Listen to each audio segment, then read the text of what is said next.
Hi guys, today we're going to talk about it's good to have mates. What that means is so I got mates, boy mates. I'm talking like friends as mates, and some people, well, I can't say too much about this because it's personal at the same time. Not really personal, but I just can't say too much about it because these videos go live and some of my friends see it and they're like, "Are you talking about me?" I'm like, no, so I've got to be very careful what I say here. But it's nothing bad. So anyway, remember in the past I said you have to have friends in life, and it's actually true because, especially girlfriends, your friends as girls. I do have a couple of girlfriends. Girls as friends, it's very hard to say that. But yeah, I do have girlfriends as friends,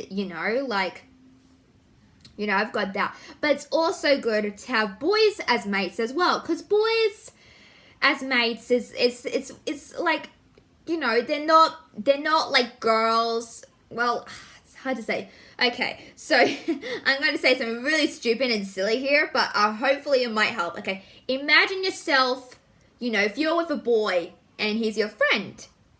People say, "Oh, you got a boy as a friend. Does that mean you're going to date him?" Like, don't think about that stuff. Don't think about what your friend said or what anyone said. Don't think about that. So just picture yourself talking to a girl, even though it's a boy. And, even though they've got different, stuff to a girl, I'm just going to stick with that. Even though they've got different stuff to a girl, they're human and they have feelings too, and they have a mind and a heart. They're not like dumb robots roaming the earth. But yeah, so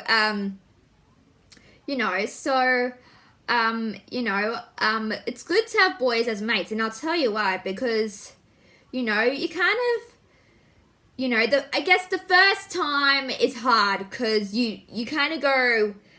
Well, for me, I can't say too much about it, but for me, I wasn't very comfortable hanging out with a boy. I've never hanged out with a boy before, and now I have because, you kind of get to that sense like, okay, they're your mates. Like, talk to them as your mates. Like, me and my mates get along so well, and, they're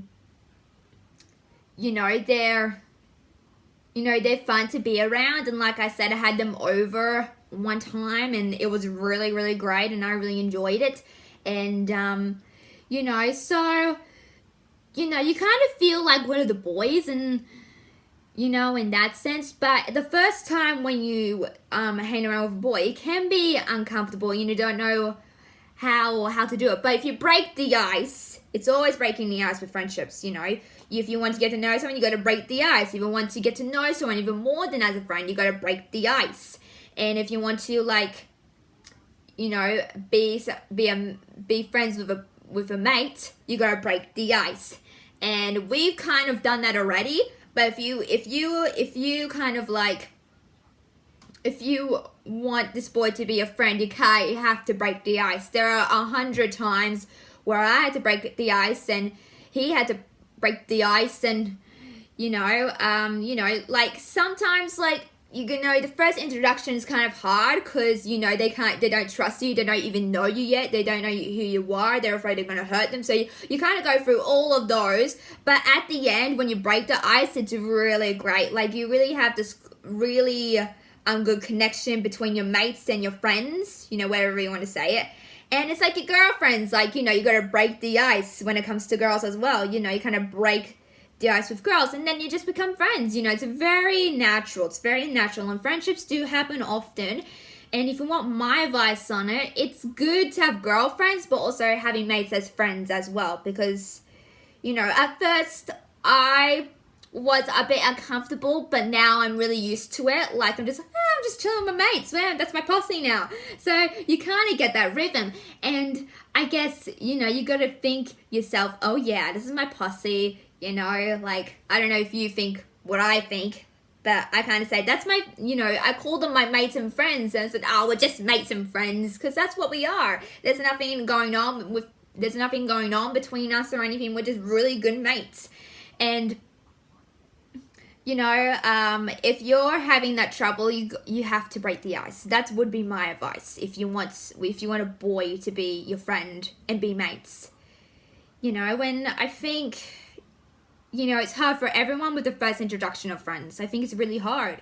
But once you get to know each other outside school, it's best. See, I'm not in school anymore, but it's best to you know, like if you meet someone at a workplace or at school or anything, the best way to break the ice is outside of school, because, you know, people have a different persona in school than outside school. So for me, I'm more, on this YouTube channel, I'm more open and confident, and you kind of see me that, but you don't see me off camera, because I'm more anxious, shy, nervous, stressed, overthinker, but I still am those, even though I'm on camera. So people have different personas. Like, I was really shy at school. I was really quiet, really nervous. You know, when I'm home, I'm this dead sitting, happy, quirky person. You know, and I guess, you know, my advice would be, if you want to get to know someone, don't do it at a workplace or school. I mean, you can if you want to. But, like, you know, I think it's better to see them outside of school and see their personalities. And once you make friends with them, you see more sides of them coming out. They grow and they mature, you know, as friends. And you're like, wow, okay, I didn't know he said that. Oh, wow, she said that too. Wow. So people as friends can mature and grow and, you know, surprise you in many ways. Trust me, my friends have surprised me in many ways, actually. More than I can believe it. But, yeah, so it just comes in steps, you know, so that's my advice to you guys. Okay, so that's all I got time for, guys. Make sure you like, subscribe to Miller's Monks, and I'll see you guys very soon.